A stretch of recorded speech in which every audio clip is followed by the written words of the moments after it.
This is the hose that used to come off of the impeller, duct taped to my water hose, duct taped to the galley sink, also known as impeller version 2. So we've got about 3 miles to Gasport Free Dock, which is about 30-ish minutes, 30-40 minutes.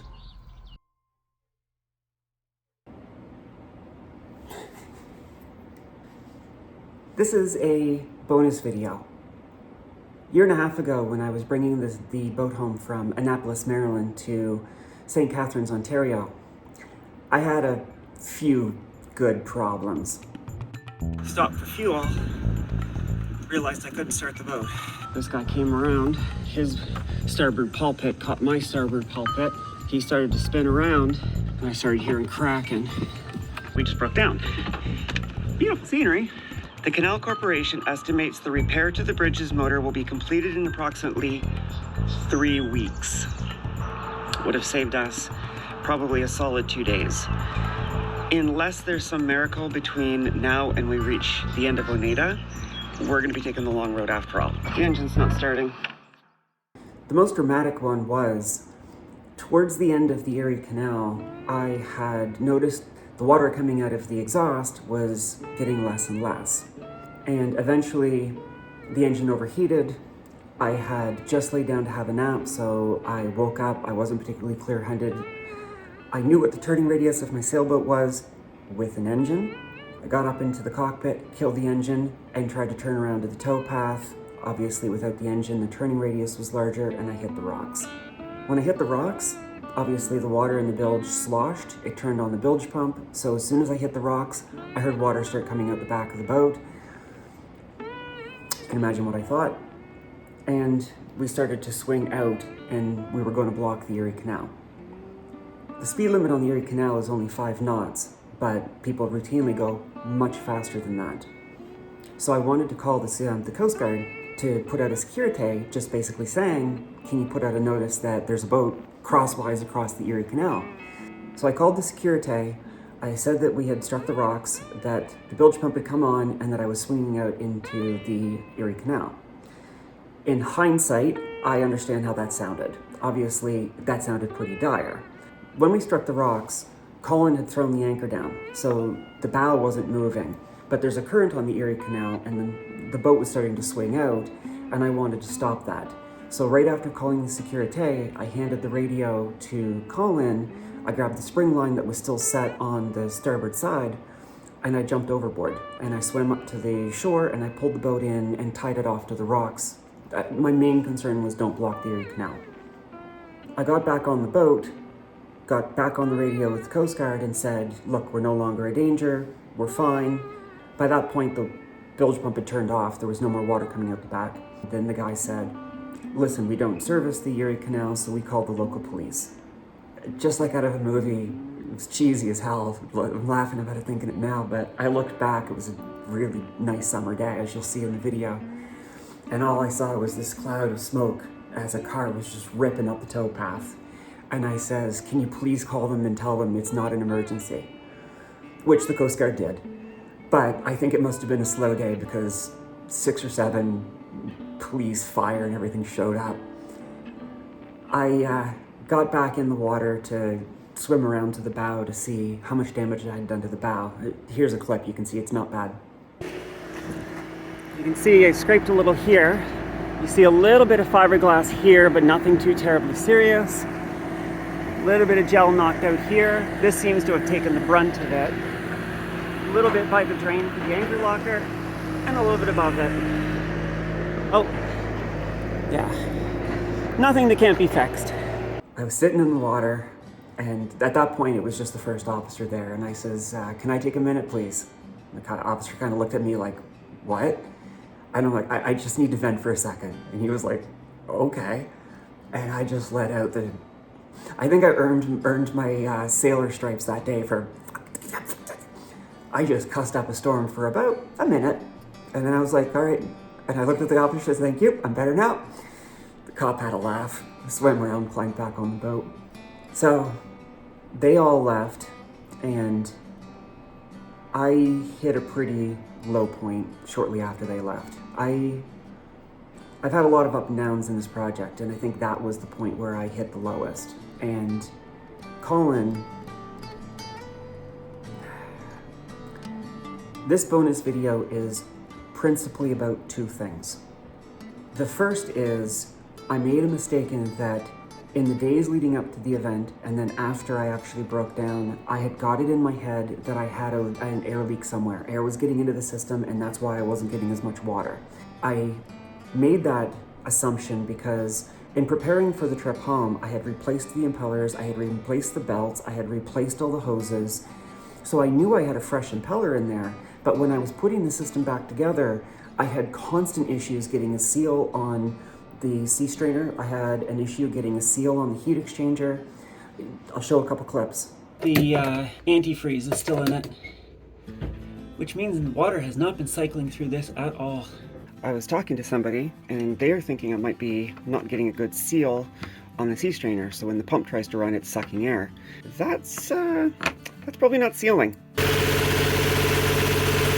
Shit!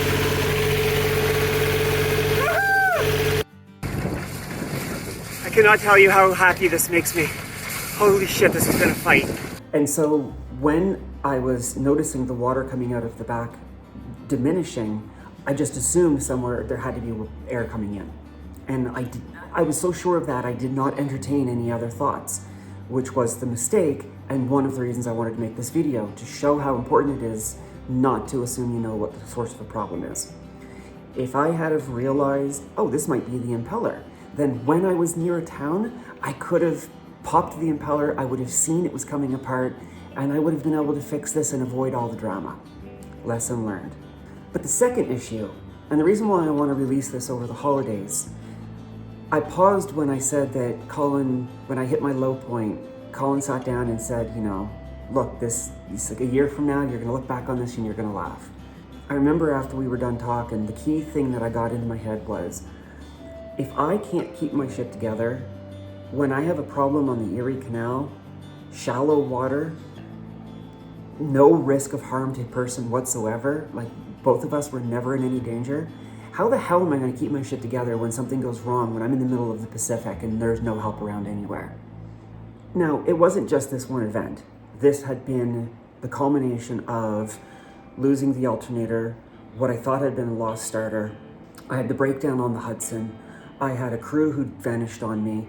I had lost that morning, I had dropped my GoPro in the water, and it was this buildup of problem after problem after problem that when I hit this one, I was close to my break.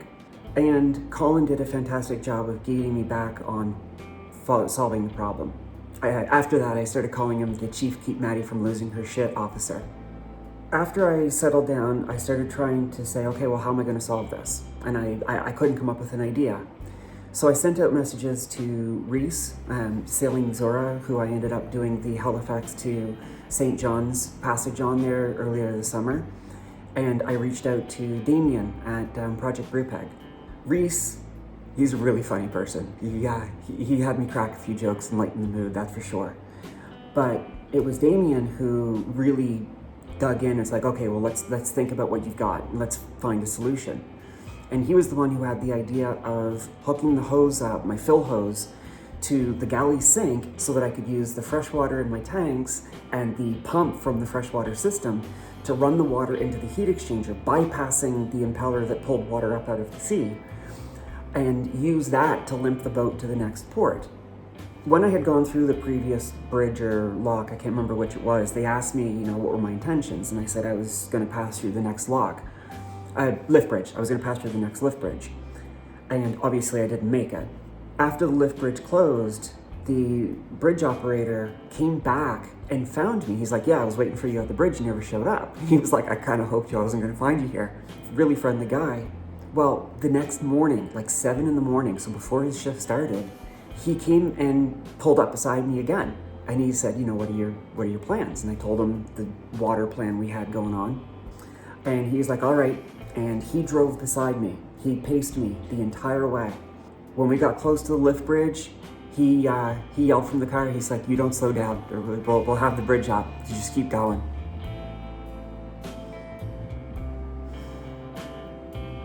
Colin was down below watching the temperatures, keeping me heads up. We got to the port. I had sucked every last drink of water out of all 3 of my tanks, completely drained them. The guys at the lift bridge, they were like, there was no services at that lift bridge. So he was like, what do you need? I'm like, I could use some water to refill my tanks. My hose wasn't long enough, so he was like, I'll radio the next bridge. As soon as they walk through the next people, we'll bring back a hose. So they got me hooked up so I could fill up. I ran the hose you'll see in the video. It's running through the bathroom window to get my tanks filled back up. Bruce and Gina, just a couple random people we met when we were waiting to unstep our mast. We told them what had happened. We had been talking to them. They rented a car, came back, picked me up, and drove me into Buffalo so I could find a replacement impeller. It's funny. One of the things that I found so appealing about sailing is the idea of being on my own, getting away from people, on top of going on the grand adventures. So it's very ironic that, and very apropos for the season, that one of the things I've come to learn about sailing and that I love the most is so many people in this community they're there to help you. Doesn't matter what it is. When my crew disappeared and Colin dropped everything to come and help crew with me to get the boat home. Random strangers coming to make sure I made it to safety. Someone I'd met just days before going way out of their way, adding an entire day to their journey so they could come back and help me. And that's just on that one incident. I could tell you tales and tales of people who've helped me on this whole thing. I don't know what holidays you celebrate, but almost all of the holidays at this time of the year, one thing they have in common is taking some time to reflect on friends and family. Let me add generous strangers as well. The rest of this video is found footage. Back when I made the original video, when I was doing the trip home videos, I couldn't find the video when I was trying to diagnose the problem. And I always felt like I didn't really show how much people had helped me, especially Damien. So I've been carrying this footage around on my laptop for about a year now. And yeah, so here's this bonus footage. Sorry, I got distracted because my brother's family's pup. This is Polly. Wanted to come and say hi to you too? Never had a dog interlude before, now have I? Huh? So let's go back to May and June of 2023 and let's get this boat fixed. It seems weird to say so far in the future. After I closed everything up, I turned on the engine and there was some water coming out, not as much as I would like. So I cracked it open again, cut a new gasket, and then Bruce, he was just forward of us. Mutual filming. He's got basically a full-on engine room and everything. So I went over and asked him if he had any gasket sealing, and he did. So he very kindly loaned me a bit of that. I polished everything up as good as I could, and then I sealed both sides of the new paper gasket and both sides of the washer that gets screwed down. So that should be pretty damn airtight now. If I'm still not getting much water, there's probably a blockage somewhere, either at the intake of the Seacock. We were stuck in the mud this morning, but it didn't take us long to rock/power off of it. Touch wood, the old girl's coming along nicely so far. Or something got past the sea strainer and is partly blocking the heat exchanger. I don't know. I can feel the blower here. So I've got the blower going and I'm just putting my hand back there and just seeing how warm it feels. I took the lower drawer out of the hatch that's the engine bay access.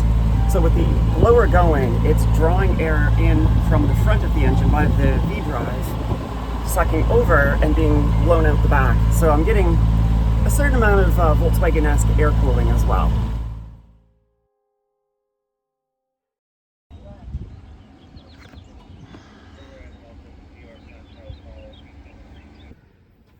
So everything just went to hell. I went for an unexpected swim. I had handed the helm off to Colin and went down to lay down, and he heard an alarm going off. I got up, took the helm back over. We were coming down this way. I killed the engine. The towpath was on our starboard side, so I tried to spin around, but I didn't have enough speed and we struck the rocks. There's damage on the bow, but it's above the water line. How bad? I don't know. We're not taking on water. So Colin ran up, and as soon as we struck the rocks, he dropped the anchor. I took the spring line and jumped overboard and swam up and tied it to the only rock I could find. At this point, I tried originally when we first lost power to look inside, but there was steam on the engine bay. I couldn't, it was too hot to get in there. So we're letting everything cool down. There's no more water coming in. As soon as we struck the rocks, I heard the bilge pump come on, which makes sense. The water probably sloshed and flipped the switch. But of course, my panic, I thought, that's it, we're sinking.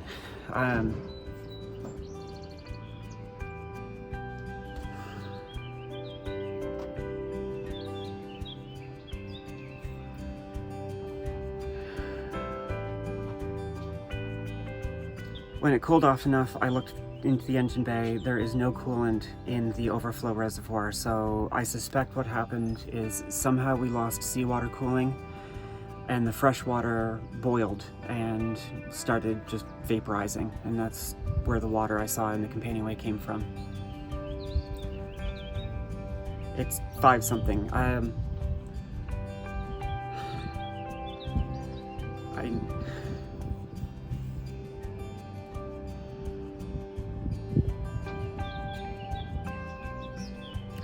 heard so many stories of people who just bought a boat and just got on it and they did this trip with no issue. Y'all know how much work I put in trying to make sure I didn't have any issues on this trip home. And I can't seem to catch a break. I'm gonna go clear my head.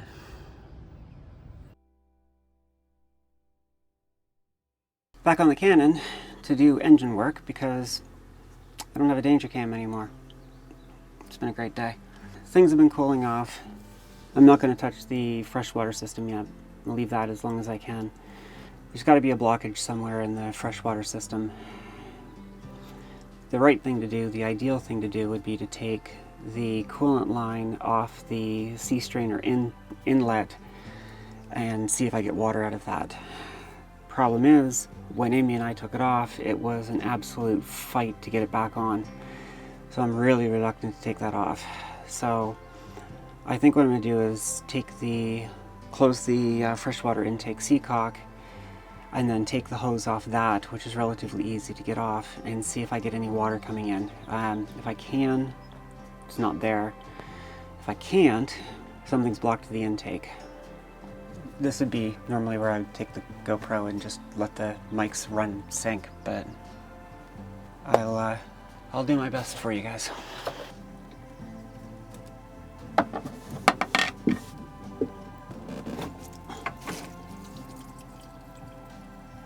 Okay, so a lot of water came out of that hose. So that tells me from the sea strainer to here is okay. That is not much water. I have a blockage at the intake. Well, at least that was easy to fix, hard to find. So the question now is I need to get a way to blow air in. Not quite sure how to do this. I mean, it's brass. I can just stick my mouth on it and blow as hard as I can and see if I can push it. Oh, do I have anything flexible? I do, you know.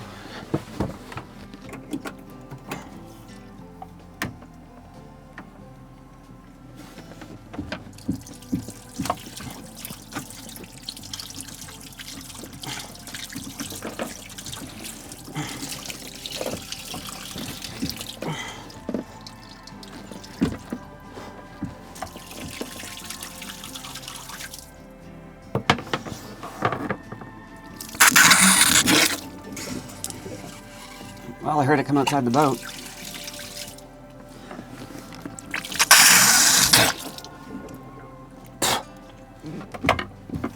Alright. Okay.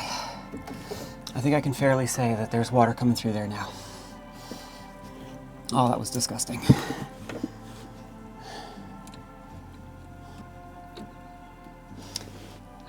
The need to solve this is about the only thing that's keeping me from a complete breakdown right now.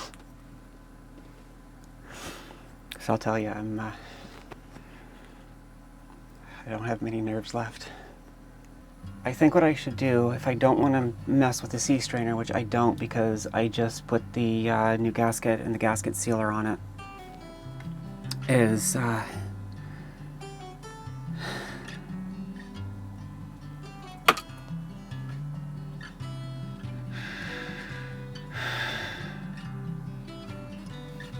back in a minute. I had a truck just roll up on the towpath. The lift bridge, lockmaster, whatever you would call him, the drawbridge guy. He came back looking for me because he knew I went through the last bridge and he was waiting to see. He's like, you know, I was kind of expecting you at the next bridge. I'm like, yeah. He's like, I was hoping not to find you here. Good people. I threw on my bow line and he tied the bow line off to the rock that's holding the spring line, so at least we shouldn't move too much.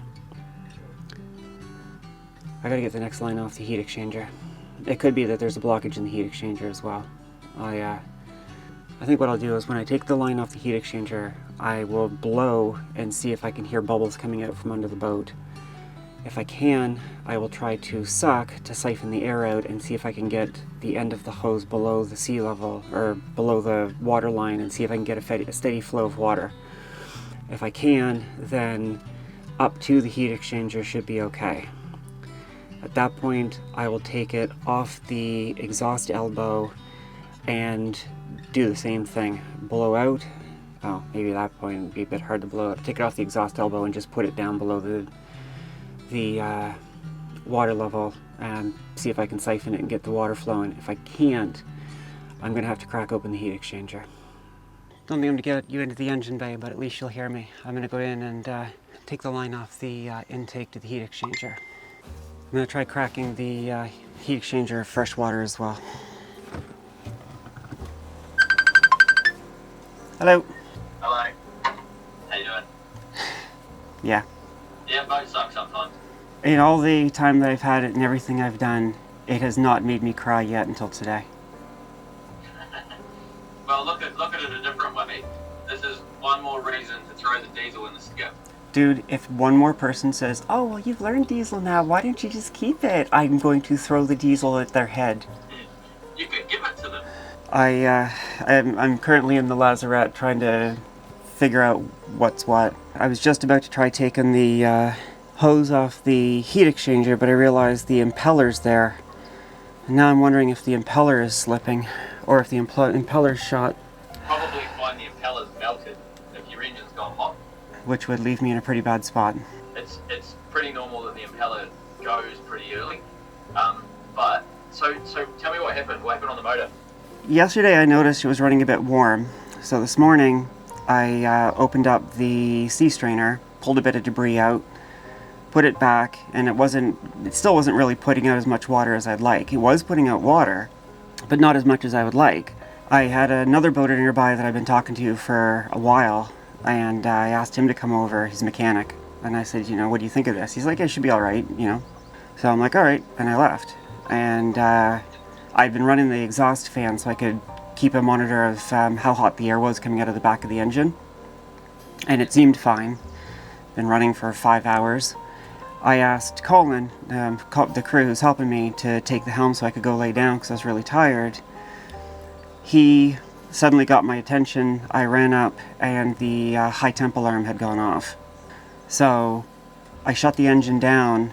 I took when I opened up the companionway, after we finished tying off, there was steam pouring out and I couldn't stick my head in there, it was too hot. So I've been letting things cool down. I let myself cool down and just starting to work the problem. I pulled the cooling line off the Seawater Seacock, and there was water coming out, but it was a very light trickle.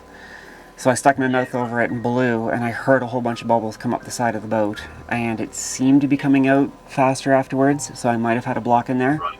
So I had just crawled into here. I was going to take the line that came out. I'm not in the best headspace. I forgot about the impeller.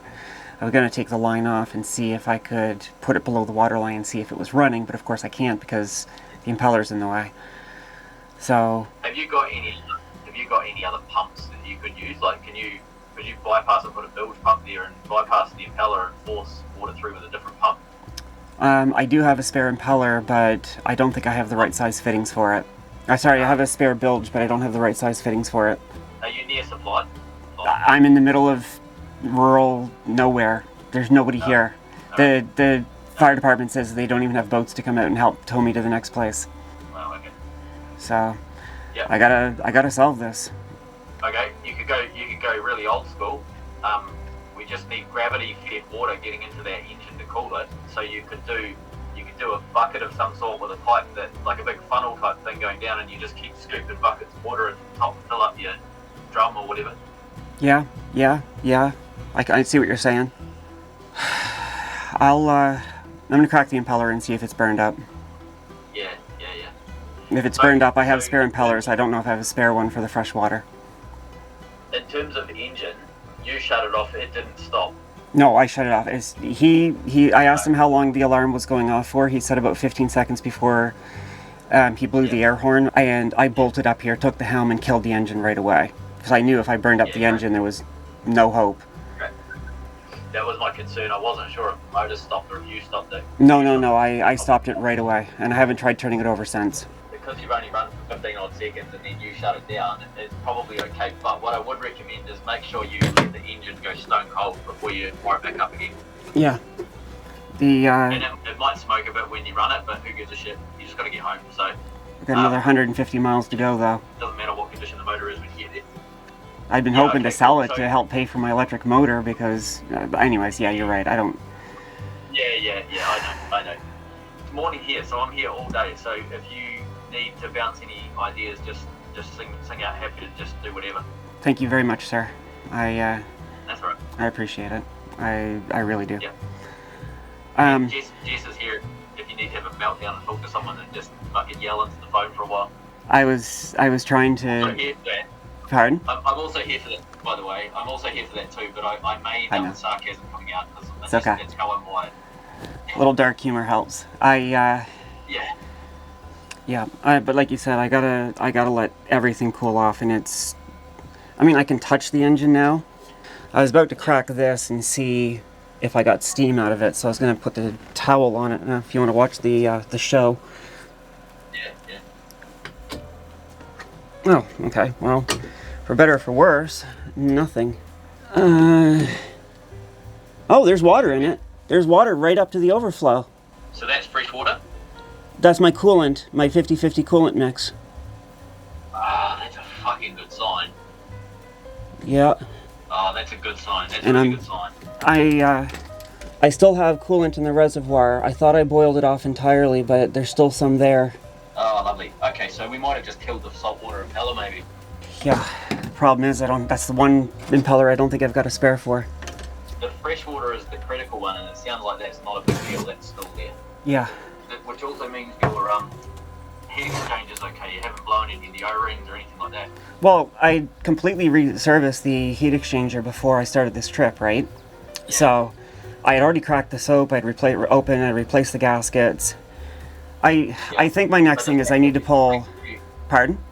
But the fact that you've got it hot, and like normally that would kill gaskets and O-rings and stuff like that. But the fact that it's still got fresh water and means that you're not leaking out your coolant, therefore you haven't killed the O-rings. I'm guessing. I noticed when it first happened. I noticed there was water at the base of the companionway steps. I'm starting to think what happened now is you see the nipple here in the coolant. I bet you that was shooting out steam, and it was just throwing steam all through the engine bay, and it was condensing against the back of the companionway and just running in. But how much water was it? Not much. Like it was enough that the carpet got a bit wet, but it wasn't gushing. So you're not talking 50 gallons. No. Like a spilled glass of water. Yeah. Sweet. I think the next one's the impeller, so that's what I'm gonna go pull that apart now. Alright, cool. Thank you. I'm lucky to have friends like you guys. So good. Right. Give Jess a hug for me. Oh, good luck. Give me a call if you need anything. Thank you. I might well take you up on that. Alright. I know you didn't see any of that. I don't even know how I'll edit it into the video, but I might have fried the impeller. I don't know if I've got a spare freshwater impeller, but he did give me some ideas on how to jerry rig us to the next place if need be. So I've got to go pull the impeller apart. All right, it's not an ideal view for you guys, but I can't really get the camera up into the quarter berth where I'd normally take the GoPro.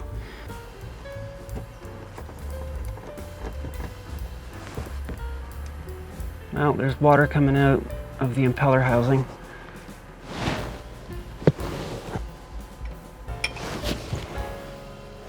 Well, the impeller has definitely got damage. Badly damaged. A bunch of fins are ripped off. Yep, I got the impeller housing off and the impeller is completely fucked. That's probably why I wasn't getting water. It's got multiple blades are broken off. So it probably wasn't a blockage at all. It was probably just the impeller had shut and that was that. I have an extra bilge pump, but I don't, yeah, I've got a brand new bilge pump, but I don't have hoses for it. Might be able to rig something like that up, yeah.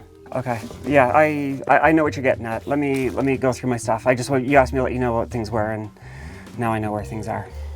Yeah, I need to figure out what I've got in the way of pumps, and what might work. All right, I've got some MacGyvering to do. Let's get this impeller out.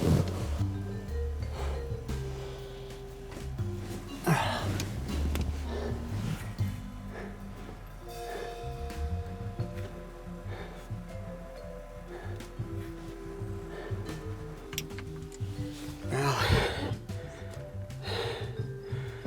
there's my problem. And I don't have a spare. Obviously that impeller's not doing me any good anymore. 1, 2, 3, 4, 5, 6, 7, 8, 9. It's a 10 blade. I definitely don't have a spare. I need to think and figure out what I'm doing. So trying to find a MacGyver solution. This is the old shower sump. When I turned it on in the past, it would just deadhead. And I found out why. I have no idea why this has been capped off. I don't know if this pump still fits. I don't know if these are 5/8 inch fittings. But I'm trying to rip this out and see if I can get it going. If I can get that going, I mean, it's a stonking pyre thing, but I could just run that and use that as the replacement impeller. I don't know if it's going to work. I don't know if this pump works. That's the plan at the moment.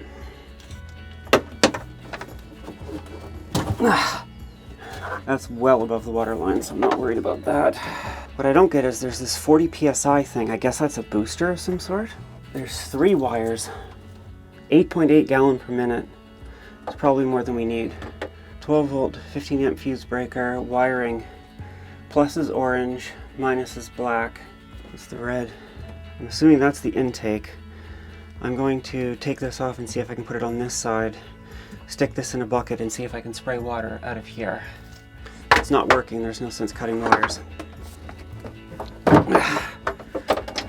Let's get that on the input.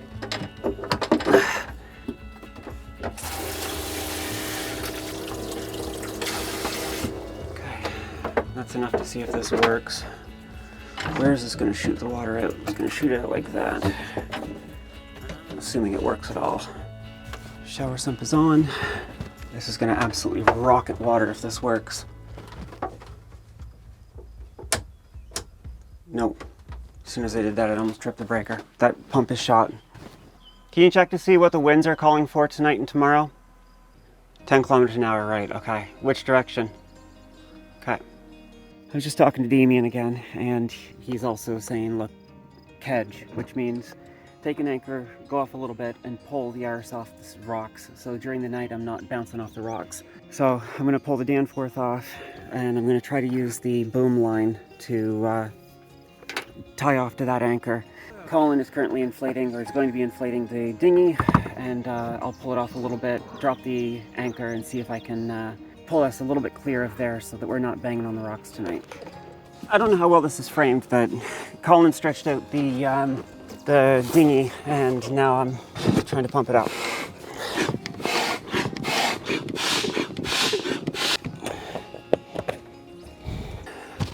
I'm only going a very short distance out, so just to make sure I don't get too far from, let's get that under the lifeline. Make sure I don't get too far from the boat. I'm just tying the dinghy to the boat so I can't go very far. You know what? I don't want to lose any more expensive gear. The audio is probably garbage now because I took the mic off, and I'm going to put this on shore in case I fall in, so you won't hear me very well for a bit.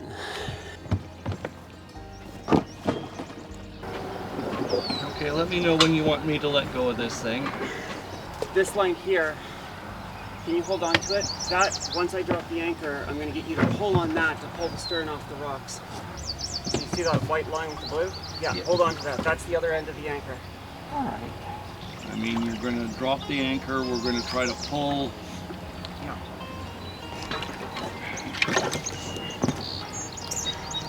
Can you pull? Yeah. All right, we do try it again. Dropping it again. All right, another try. Let's see what we can do here. It seemed to briefly catch there, and then it just starts sliding. There's the end right there. I think the ideal would be sort of 90 degrees to... Yeah, the reason I'm coming up the boat a bit is to see if I just have better ground. All right. All right. And let's see if it's got in a grip. And is that biting? Yeah, it's biting and breaking free. How taut is the line off to the starboard, going to the shore? Oh, yeah. Stern line is probably stopping you. Let me go loosen that stern line. Got it under tension, but it's... Okay, just hold it under tension, real slow and steady. We just want to pull the arse out. Oh, that's good. All right, so that's all good. All right. Okay, I'm going to let go, Yeah. see if she pulls back and starts dragging. Yeah. Does it seem like we're still off, or can you rock the boat left to right? Does it feel like our keel's on the bottom again? The way she's rocking, the keel's not on the ground. All right. I don't know when the camera cut off, but I made the right call taking the microphone off because I'm wet again. Okay. Yeah. Colin just turned on the running lights. I'm gonna go check the stern lights. Actually, I can see the lights are on already.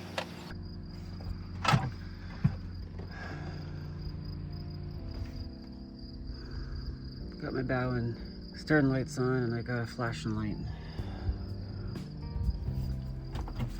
Hopefully warn people that we're here. We're well off to the sides, so between all the lights we should be safe. As of right now, it's almost 11. Bruce and Gina, who we ran into when we were at the Catskills to get our masts unstepped, we happened to meet up with them last night in Spencerport, whatever it was called. We set off this morning together, and they got a bit further down the way. They were supposed to get through the locks and continue on, and a lock that apparently was supposed to be open 24/7 wasn't, and they got stuck, which is apparently right in front of a big West Marine. So, bless their frickin' saintly souls, Bruce messaged or called me and asked if I had the part number for the Impeller, and I did. Literally just found it a bit before. So I sent that to Bruce, and he's going to lock through tomorrow, get to the other side of the lock, he said, and then he's going to check out the West Marine for me. If they have the Impeller, he has offered to get it for me, rent a car, and drive it back to me, which, I mean, talk about going above and beyond, but like Colin, when he came to help me, he's like, yeah, I don't want your money, I want you to promise to do this for somebody else who needs some help. There's a reason I love the sailing community so much. I got this boat because I wanted to go to places that airplanes don't, but pretty quickly I'm starting to realize that what I love the most is the community. Like, the number of people who've been helping me is just, I mentioned this to my patrons, and like 2 of them bumped their Patreon donation, and it's just the encouragement as much as the active help. I was talking to my friend Damien and Jess, and I was telling Jess, I said, you know, it's easy to sit here and be like, oh, poor me, kind of thing, right? But I think the real takeaway is a good reminder, A, shit's gonna happen if you're gonna be on a boat, especially if you want to cross oceans. You best be ready to have the mental fortitude to work through it. But put all that aside. The real thing is remember how lucky, you know, it's not like, oh, poor me, I've had all this bad shit happen to me. It's, wow, there's a lot of amazing people out there. Anyways, I'm gonna try to get a bit of shut-eye. I'm gonna try to get the, I've got some ideas for trying to limp the boat a bit further on. I'm gonna try to work on it in the morning while Bruce and Gina are locking through and seeing can they get the impeller for me. So, I'm still stranded, but I have options. I have the vagueness of plans to try to get off this, and I'll get through this, and not because it's just me. I'll get through this because of the amazing people around me. See you all in a bit.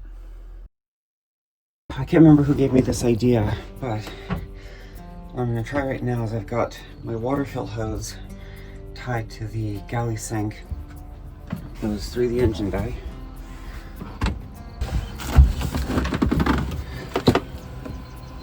Through some more duct tape to the input of the heat exchanger. So the plan I want to test now is if I turn on the water at the galley sink, do I get water out the back? I don't want to run a lot, I just want to run a little. Gotta bleed all the air out, of course. But turn off the water. Was the water leaking? No, it wasn't. This may have just introduced a new problem if you flooded that elbow. Okay, so what Colin was just saying is that the water going into the mixing elbow is driven back by the engine pressure. So let's fire up the engine and then turn the water back on, because if I got water down the exhaust, I could have just caused myself a new problem. Okay, turn on the water.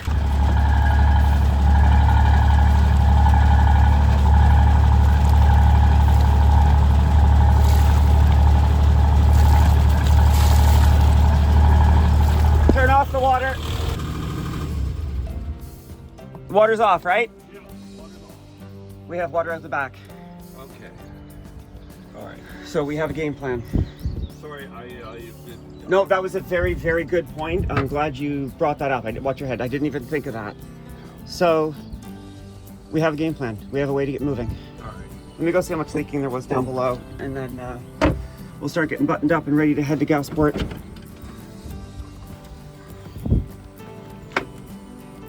Okay, it is leaking,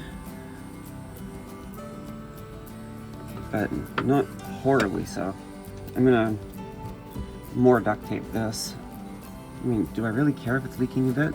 Probably not, but I'll dry this off and put another round of duct tape on it. This is almost certainly gonna keep leaking, but I put a bunch more duct tape on it and put hose clamps on either side of it. I ran the duct tape like in layers like this, and then wrapped it again. Again, it's gonna leak, but it just has to last about 30 minutes. We're about 3 nautical miles away from Gasport. To be safe, I decided to take, well, the alternator's been doing nothing this whole trip, so I took it off just to take load off the engine. And I also disconnected the belt going to the to the Seawater impeller, so it's not spinning, there's no water in it. I don't know if that's spinning free, I don't know if there's bearings in there or what. So at this point, the only thing still connected is the belt going to the coolant system.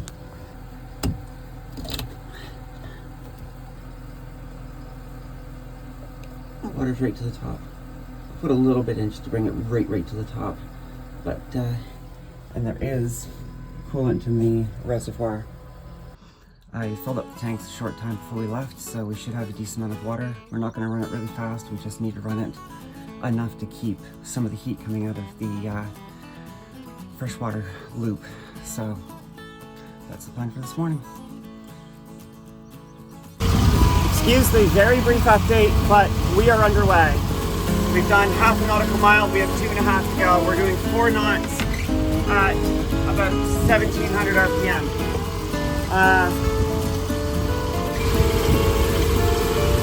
1.8 miles down, 1.2 to go. Engine temperatures are holding.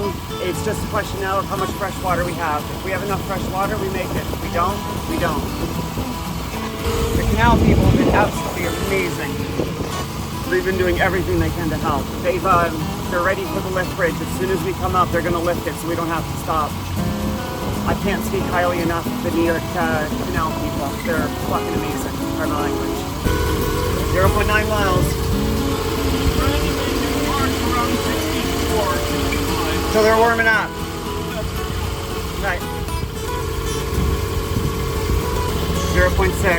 Engine's getting warmer, but we're still okay-ish. I'm waiting for Colin to give another check. How are we looking? Dancing on 65 to 70. But we're still under 100. 0.4. There's the lift bridge. We need to make it to the other side of that lift bridge. 0.2 miles. We made it, and we had some wonderful folks here to catch us. Now that it's quieter, let me say, the New York City Canal people and everybody we've met so far have been absolutely flipping amazing. We're on safe wall. Thank you, MacGyver, for inspiring a whole generation of people to figure shit out with whatever you had in hand. I can take some time to breathe now. Thank you all again very much. Everywhere I've been talking, Facebook, Patreon, Discord, everybody has been so helpful. Thank you all very much. And I mean, Colin especially, he's been the chief keep Maddie from losing her shit officer, and he's been doing a fine job.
Isn't that a lovely sight?